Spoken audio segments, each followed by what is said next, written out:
Today is one of those days where we have been looking forward to this for so long, the opening of Watton and the Coach House.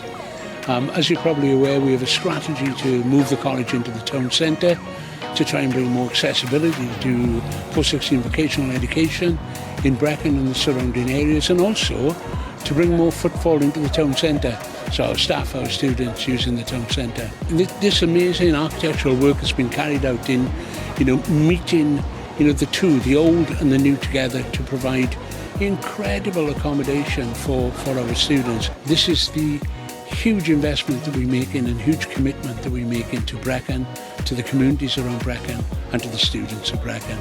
So a fantastic day for us.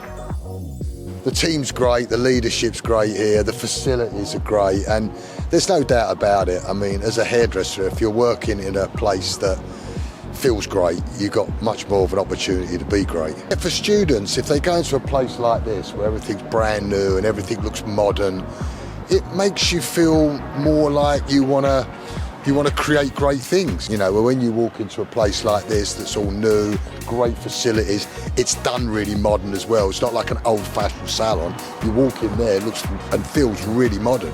So it's going to just make you feel like you want to be on top of your game more. You want to be the best you can be, because the place looks great, so you want to be great.